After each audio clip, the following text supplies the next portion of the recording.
cette troisième capsule sexologique, nous aborderons la socialisation différenciée. Donc, qu'est-ce que cela veut dire premièrement, puis nous verrons les impacts que ça peut avoir sur nos enfants et sur nos comportements. Premièrement, qu'est-ce que la socialisation différenciée? Eh bien, c'est notre manière d'éduquer différemment nos enfants selon leur genre. Si on éduque les enfants et qu'on change nos comportements selon si c'est un garçon ou une fille, il est prévisible que les enfants ne se développeront pas de la même façon. C'est d'éduquer nos enfants, de les catégoriser selon si sont garçons ou filles, plutôt que de les éduquer comme des enfants, point. Dès la naissance, et je dirais même avant la naissance, lors de l'échographie, lors du dévoilement du genre ou ce qu'on appelle aussi des gender reveals, les parents et même l'entourage peuvent anticiper leur manière d'agir selon le genre qui est assigné à leur bébé. C'est d'ailleurs une des premières choses qu'on va demander à de futurs parents, à savoir si c'est un garçon ou si c'est une fille. Le genre de bébé devient une très grande partie de sa personnalité. Ainsi, les parents vont préparer une chambre et des jouets associés au genre assigné de bébé. Dès la naissance, tout est personnalisé selon le genre de bébé, alors qu'il n'a lui-même pas conscience s'il est un garçon ou une fille, chose qu'il découvrira vers l'âge de 2 à 3 ans. Depuis la naissance, on oriente inconsciemment les choix de notre enfant selon son genre. Ces comportements que l'on peut dire inconscients proviennent des stéréotypes de genre qui sont bien ancrés dans notre société.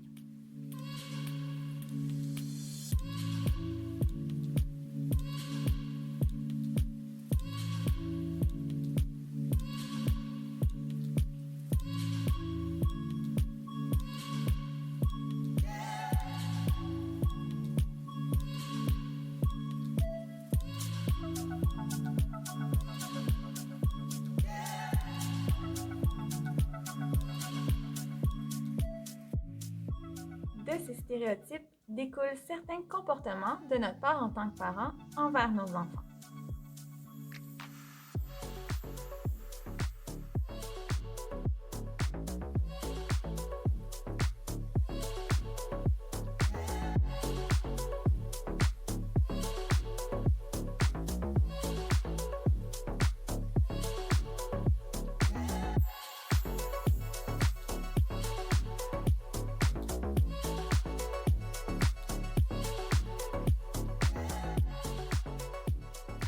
Comme vous avez pu le voir dans ces exemples, nous avons tendance à miser sur l'apparence pour la jeune fille et à miser sur l'action pour les garçons. Ainsi, certaines compétences seront développées selon si c'est un garçon ou si c'est une fille. Les stéréotypes de genre et les comportements associés perpétuent l'inégalité entre hommes et femmes. Cela aura aussi un impact sur la personnalité de l'enfant, sur sa réussite scolaire, sur certaines attitudes face à ses relations interpersonnelles, sur son image corporelle, sur l'expression de son identité, sur sa vie affective et amoureuse et sur le choix de son métier et de sa profession. Au Québec, malgré que les hommes et les femmes dans les faits ont les mêmes droits, il existe de nombreuses inégalités entre les hommes et les femmes.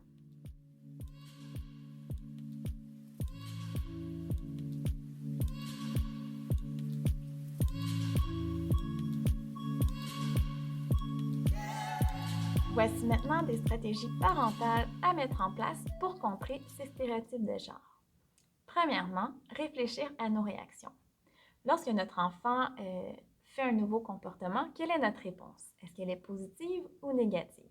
Par exemple, si mon garçon commence à jouer à la poupée, est-ce que je ressens un malaise? Et il est très possible que l'enfant le ressente et évite ce comportement par la suite. Au contraire, si je vois mon garçon, par exemple, être très sportif et qu'on renforce ce comportement, il y a de bonnes chances qu'il va continuer ce comportement de manière plus active. Ma deuxième stratégie est d'accueillir les émotions de notre enfant, peu importe son genre. C'est-à-dire d'accueillir la colère de ma fille et les pleurs de mon garçon. Parfois, on tolère plus longtemps la colère de notre garçon car on se dit que c'est plus normal, ce qui n'est pas le cas. On perpétue à ce moment le stéréotype qu'un garçon, c'est plus actif, c'est plus impulsif, c'est plus agressif et qu'on ne peut rien y faire. Donc, en acceptant ces élans d'impulsivité et d'agressivité chez le garçon, on accepte que c'est dans la nature de l'homme d'être plus violent. Boys will be boys. cette phrase qui me fait saigner des oreilles, car pour moi, cela implique qu'on accepte que les garçons soient plus impulsifs, plus agressifs, et que c'est comme ça, qu'on ne peut rien y faire. Ma troisième stratégie, eh bien, c'est d'être un modèle d'égalité des genres pour son enfant. Donc, entre parents, c'est de partager les tâches à la maison de manière juste et équitable. Et on essaie le plus possible qu'on n'ait pas des rôles stéréotypés, à savoir maman va cuisiner et faire le ménage et papa va s'occuper du garage et du barbecue. Ma quatrième stratégie, c'est d'avoir une variété de jeux à la maison, une multitude de choix pour votre enfant afin qu'il découvre toutes les possibles. Dans l'éventail des possibles, on veut que notre enfant découvre toutes les compétences et habiletés et pas juste ce qui est lié à son genre, mais qu'il puisse explorer le tout pour qu'il développe son plein potentiel. Je ne vous demande pas en ce moment de vous débarrasser des jouets qui sont plus genrés, au contraire, mais plutôt d'avoir une multitude de choix, d'avoir une variété. Il est possible que votre enfant fasse un choix stéréotypé et c'est OK, pourvu que ce soit son choix à lui.